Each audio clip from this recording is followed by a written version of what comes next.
welcome to another edition of the Diversified Semantic Layer podcast, Ask DS Layer. Yes, somebody actually asked enough questions for us to substantiate another show, so we're back again. This isn't the Christmas show, is it, guys? No. No? Or, sorry, the Christmas Hanukkah Kwanzaa show? Don't want to discriminate.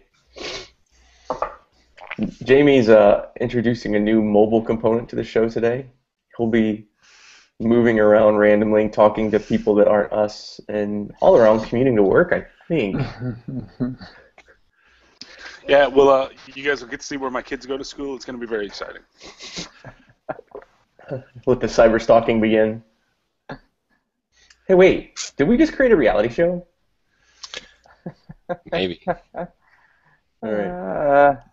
Well, on that note, I'm once again very poorly organized for this episode, but we'll get started with our pal David Taylor. He keeps feeding us stuff, so why not? We'll keep talking about it.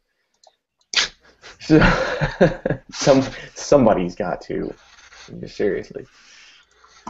All right. If I can get it together enough to do this. Hold on. Don't tell me. I'll figure this out in a moment. Every time I try and put the picture on Google Plus, it's oh, there it is. Wow. All right. Sorry. So first we ask, dear TS Laird, what's the best experience you've had implementing BI, and what made it so great? That's a great question. So I'll go first. Probably my best experience was when we got to actually start from scratch. My first actual project with BI was we were just putting in a new loan origination system at a mortgage company, and we hadn't really had any sort of reporting before. So we brought in Crystal Reports because it was OEM'd with the product, and everything was new. All the requests were new. We didn't have any technology debt to drag along, and it was fantastic. We did some great things. That's an interesting word. Did you say technology debt? He did say technology debt. I've never heard that phrase before. That's so profound. Other people just call it technology crap, or Yeah, it's not my phrase. I don't remember exactly who said it to me first, but that's not a Jamie Oswald original. No, never mind. Just all respect. So yeah, greenfield versus dealing with someone else's stuff. That's peachy. Yeah, I'll go with that as well. Mine was also greenfields, where working for a big life insurance company, and through a lot of acquisitions and mergers, they had 18 disparate source systems, specifically covering an area which was disabilities. And we managed to, in a data warehouse, bring 8 different disparate data sources into one sort of relational data model. And I think the feedback from the executive board was, wow, this is going to change the way we look at our business. So for me, that was a cool project to work from. The tech source systems were mainframes, spreadsheets, Excel, SQL Server, Essbase. We used data stage from ETL and quality stage for quality, and then this little unknown product called SAP as the data warehouse, and Bob J on top. That was an awesome project. It went on for about 4, 5, 6 years, so it was pretty cool stuff. Anybody else? I've got 2 that come to mind, and one was a greenfield, so I'll talk about that one first, but it seems like that's a pretty common theme when you don't have that technology debt. Thank you, Jamie.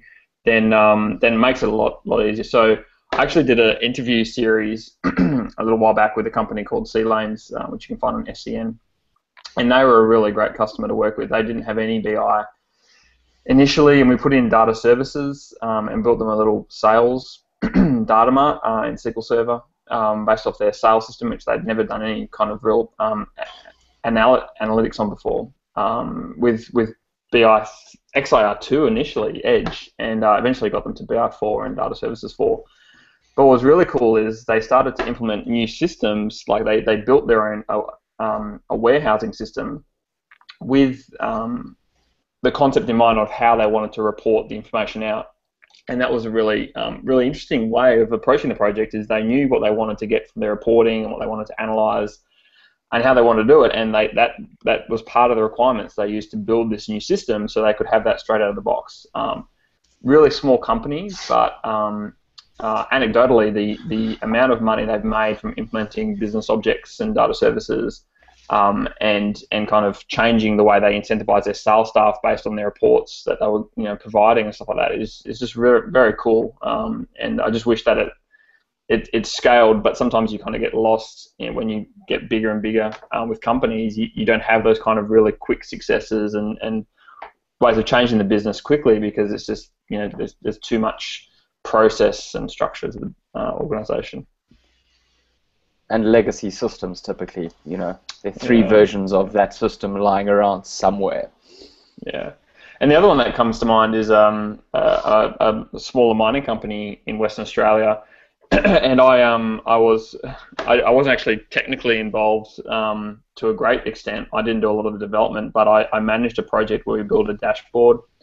It was a health and safety dashboard for this company, driven with their health and safety stakeholders, and with that, and they had a HR dashboard, and that company went on to win runner-up in the Gartner BI Awards in Australia last year, which was very cool. So, and they've just gone from strength to strength with their BI, and again, they're running data services. They run BW as well for some of their data sets and business objects for. So I'll date myself, since it's not greenfield and actually worked with legacy systems and even legacy business object systems. So it's not that we haven't had a success since then, but it's just one of my most memorable projects that I ever worked on. It was with the business objects 5.x deployment, so kind of a while ago. But it was for a company. It was the core of the business was a call center. So they had this legacy system that ran on an AS400 that fed the dialer that would make these, the call center people call people and try to get them to pay their bills every day. And that kind of worked in a silo. And then they were starting to have some issues and some complaints, and then some new federal regulations that required them to record those calls and then to spot check them to make sure that the agents on the phone were following the company policies. So then we put in this nice digital recording system, but it was a silo in and of itself, and there was no way to kind of get the two to marry up. So using our data warehouse and our data integration, we were actually using data stage at the time, we were able to feed key points of data from each system into one another and get them to play nicely, and then also feed our data warehouse and have some comprehensive reports out of business objects on top of that for the managers and the risk compliance stuff for people to watch those calls. And you could actually see in the old dialer system when they were last called, you could click on a link to get to the last recording if you wanted to. So the two systems then ended up talking almost very symbiotically. So we took a legacy system with a brand new system. It was pretty cool.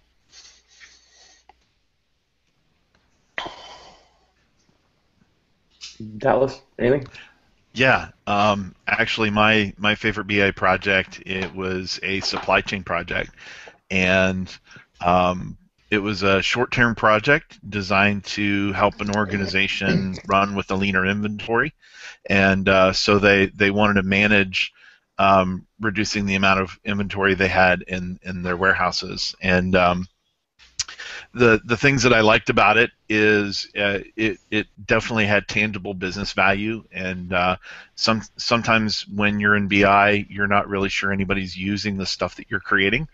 And this was the first time I sat outside of a vice president's office, and so I was delivering some really good stuff for him and the rest of his team.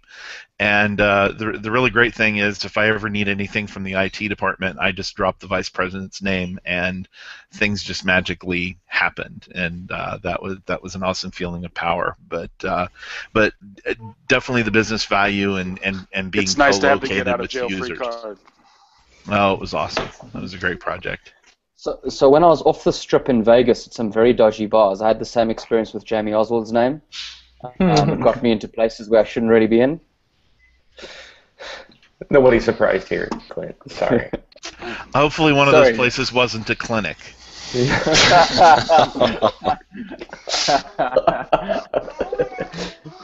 No, but Monique was asking after you, Clint. So I'll tell her you're doing all right.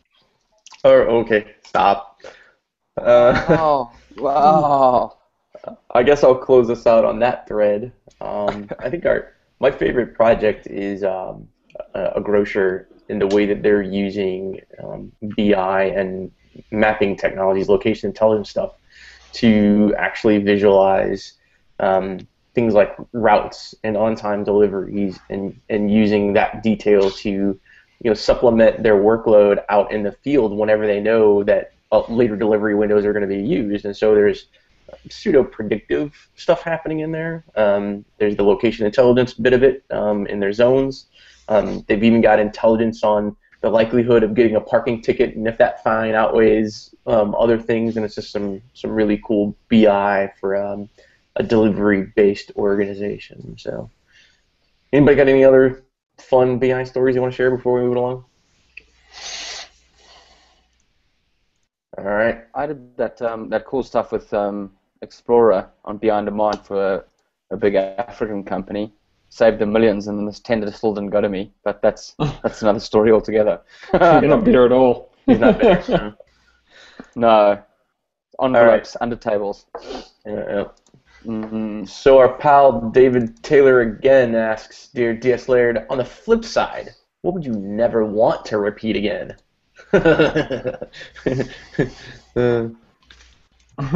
I'll go first. So, same company as the Success one. Another thing that we worked on was another sort of data integration calculation engine type data mart, which was to compute all of the bank associates' bonus for the year based off their performance and all these different factors. And there is never more stress involved with a project when people's paychecks are a part of that. So yeah, that was like the biggest bucket of suck I ever worked on, because just they wanted everything done quickly and accurately, and every tiny little piece of it was questioned, and it was just not fun. I remember taking I had to take Prilosec every day because the stomach acid was so high. It was just not fun. Yeah, dude. Anything involving HR reporting is like an ulcer in and of itself, isn't it? Yeah, pretty much. I mean, that leverages quite on nicely to my one. Is I was doing a project on HR and payroll data, and I distinctly remember sitting around an architecture meeting saying, well, let's go straight from source straight into our dimensional model. It's payroll data. It's coming off the payroll system. It's what goes in. It's got to be right. And we spent months trying to get this thing going, because it was just the poor quality of information that came out of people's payroll, the system, and what cost centers, and then it was just a complete nightmare. So we actually had to put in an extra sort of a staging layer to clean all the data up out of payroll before we actually put it into a star schema. So that was an absolute nightmare. Well, it looks like Jamie on the go failed. We just lost him. So I say a do-over. No, just kidding.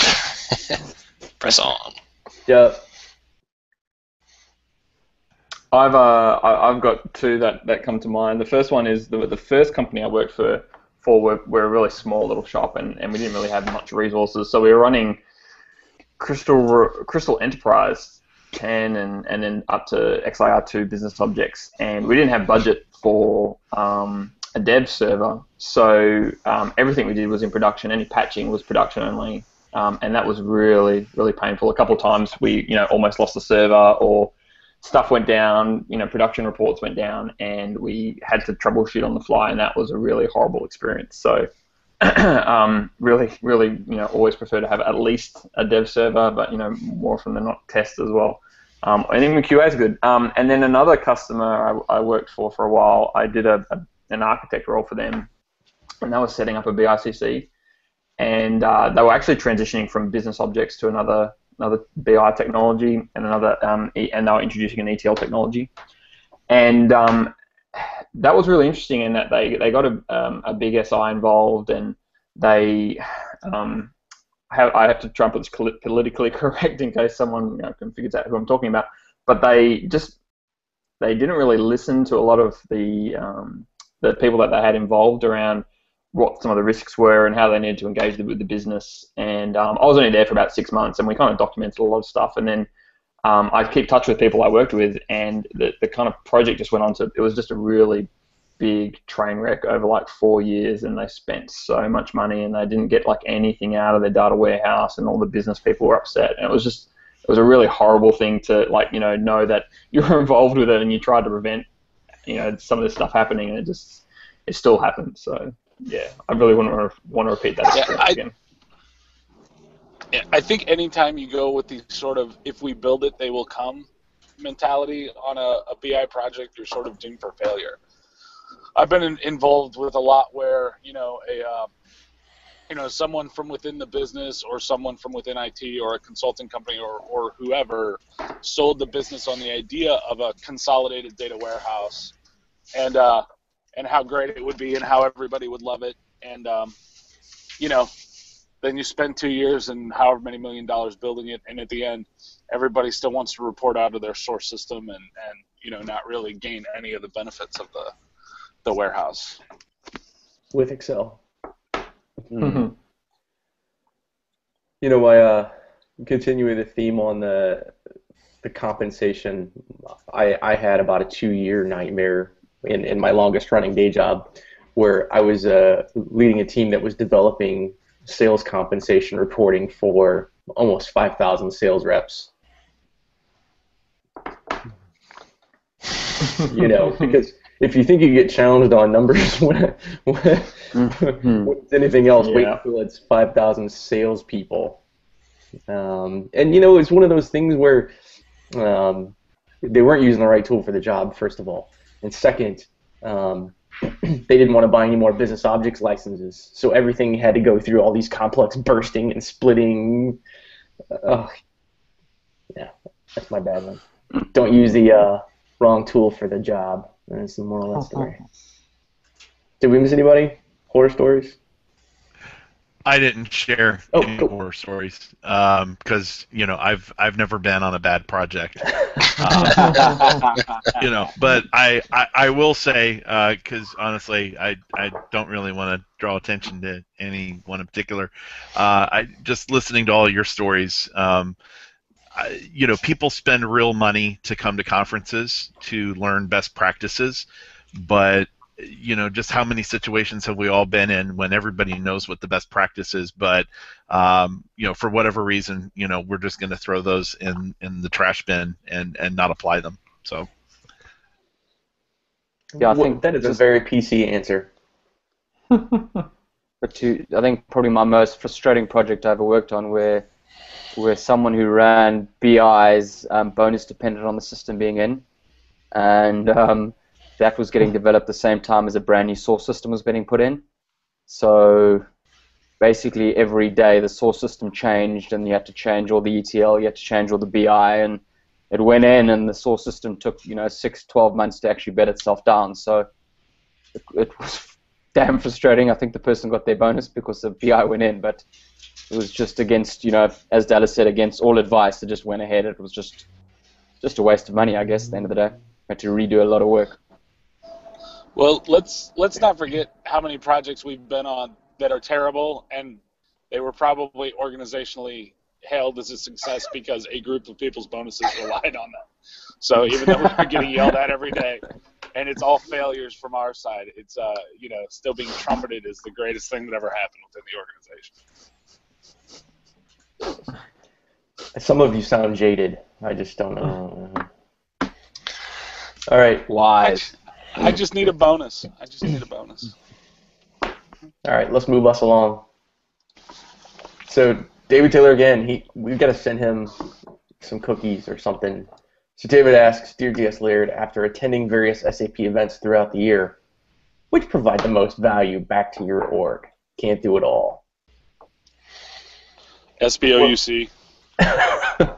Well, we got SBOUC. You got Tech Ed. You've got Sapphire globally on those last ASAG annual conference / Sapphire. Whatever.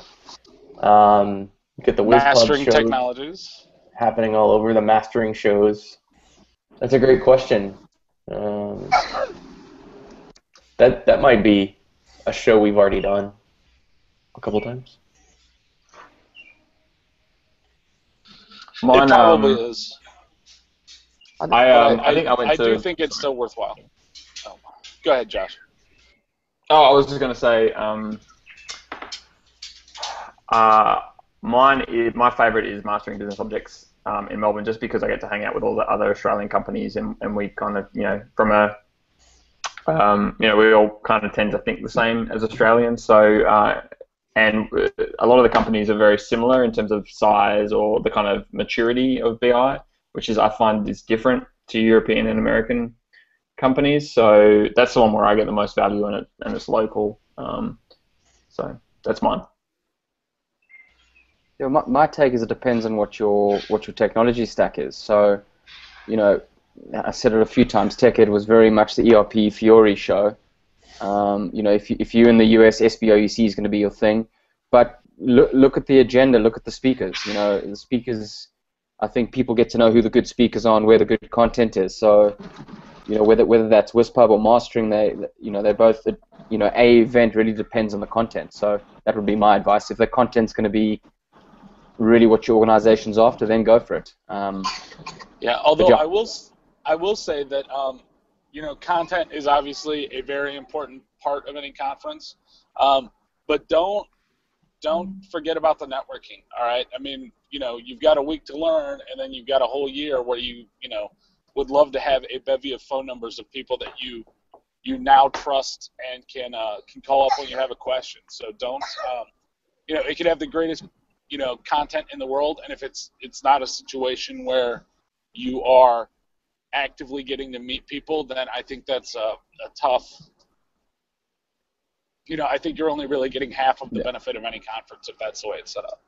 So don't be an introvert. And I think that is the message there. Yeah, but I think shows like Mastering and SBOUC and TechEd, all do a good job of that.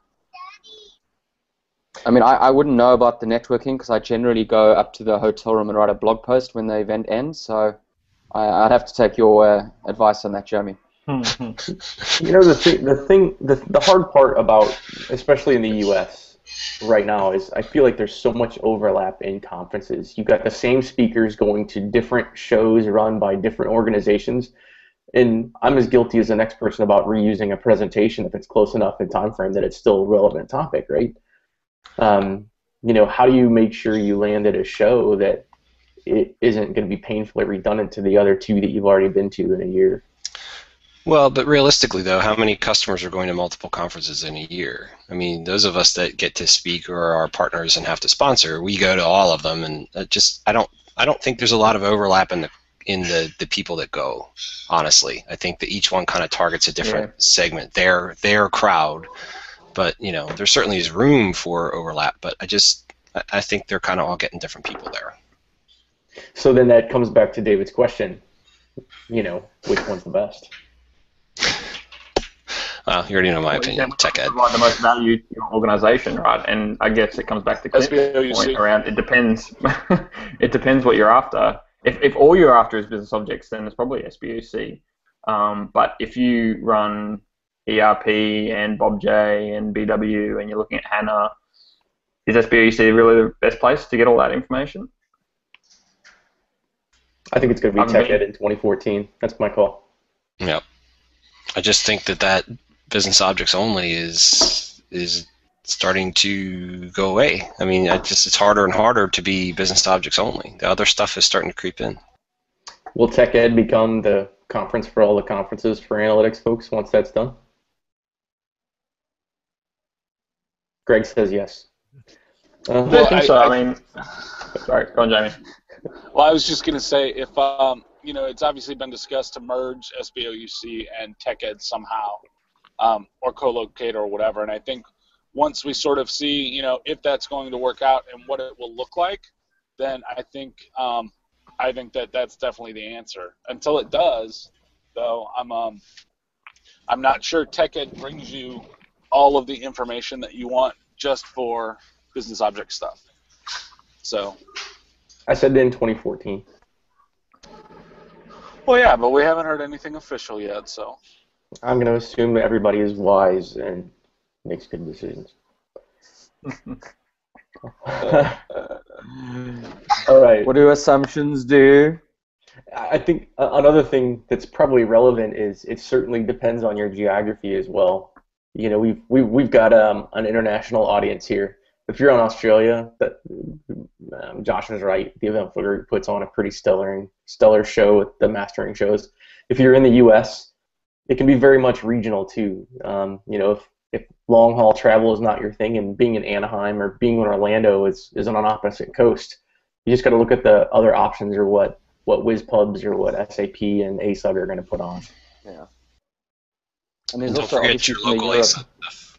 Sorry, Clint. from a Europe point of view, there's I think WizPubs do the one in Amsterdam every year. What was it, Amsterdam last year? For the APJ folks, there's one in Singapore. So Yeah. it all depends where you're based. Huh? And I think TechEd's coming back to Europe next year, if I'm not mistaken. Oh, is it? I thought so. Maybe I'm making that up. But it's definitely in Bangalore and Shanghai. Did I make that up? That would be a really good experience. Going to the Bangalore TechEd. That's starting today, on my actually. bucket list. Yeah. It's starting today. You can still make it. Yeah. Just fly through that time. Oh, I have a packed bag already, yeah. No, you just take the Clint approach. You go with an empty suitcase, right? Yeah. I think it's different to shopping in the US somehow.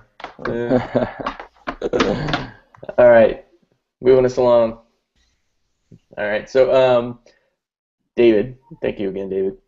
David asks, Dear TS Laird, what are the best third-party solutions to consider as a Bob J administrator and why? I don't think it's really fair for me to answer this question, obviously, Sherlock. I'll answer it. Sherlock, because Eric wrote it. Oh. Mm. You guys are all my mates. You can't disagree. Just saying. No, and there's lots of third-party solutions out there. It all depends on the need, right? There are third-party add-ons that satisfy the metadata gap that we have, like Sherlock does. You have scheduling and bursting tools out there from a whole lot of vendors. If you're unsatisfied with a publication and bursting, there's tools for managing security better. There's tools for helping you with the BI4 migration. I mean, it really just depends on the need. I don't think there's one tool to rule them all, personally. I think it's just it depends. But clearly, if you're looking for metadata, it's Sherlock. Anybody want to win? Sponsored by EBT. Hey, he sets me up a softball. I'm gonna hit it. Yeah. Out of the park. No. Okay. Hey, Jamie, where you at now? You're on mute, buddy. We're dropping off my precious little girl at daycare. Oh, okay. Allie, say good morning. Say good morning. Good morning. Oh, wow. The future of business intelligence. That's right. I will say I'm amazed at how many little graphs my kids do at school where they, count things and put them in different charts and stuff like that. It's about, once every 2 weeks we've got somebody showing up with a bar chart. I was surprised my kids are doing like charting and graphing in grade school too. It blows my mind. I don't remember doing that when I was their age. I actually So, do taught your my kids son to not monkey do around with Lumira. do your kids not do like hunting and hut building and fire making and not relevant? It's extracurricular here. We pay them to do that sort of thing. Lessons in tearing down an AK and putting it back together? What?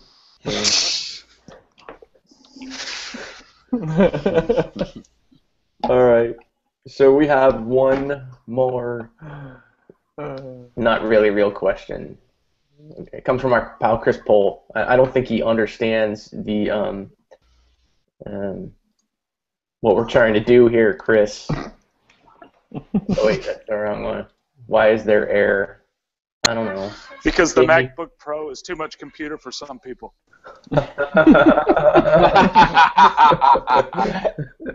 That's great. I knew you would not let us down. All right. So we're at the end of our questions. This episode probably brought to you by David Taylor, our pal in the Twitterverse. To get a T-shirt. You should get a T-shirt. Do we have any T-shirts left? I don't know. You give me one of these. Give me one of these. I give him like 6 sweatbands. Do you have any of these left? D-Slayer. Yeah, I guess we could give up a shot glass for David. David actually has to show up at a show that we're at to get one now. He's in Atlanta, I think. I'm going to be in Atlanta at the ASUG user group in February. David, if you're listening, come by. Come hang out. I'll give you a shot glass. All right. Awesome. Well, Jamie is still on the scavenger hunt of children. I don't know what. I feel like we should be talking about mobile business intelligence. Well, Google clearly got it right with Google Air. Or Hangouts on Air, I should say. Oh, and then he freezes. I spoke to him. Yeah, but that was a smashing shot to freeze him on. He just jumped into the car. It was kind of glorious, you know? Like, the screen grab opportunities for this episode on Jamie's little avatar are just enormous. Well, I'm just waiting for DFS to show up and ask me why I'm driving around with my kids while I am on my phone the whole time. Probably just looks like you're like talking on a cell phone. Right. Dude, how many kids do you have? You're still dropping them off. I hear like 40 of them there. Yeah, I've only got 4 or 5 more back there, I think. I don't know. I haven't taken a head count in a little bit. Do you not have a TV at home, or what's the story? He's like, this is your school, right? Oh, right. All right, on that note, it's a good place to wrap up this episode. Thanks, David, for keeping us in business, and keep your questions rolling. We would love to try to answer or not answer them whenever possible. So this is fun for us. Until next time, Merry Christmas, Hanukkah, Kwanzaa, and we'll see you next time. Cheers. See ya. This podcast is hosted and sponsored by EV Technologies. Visit us on the net at savethecms.com. D-Slayer!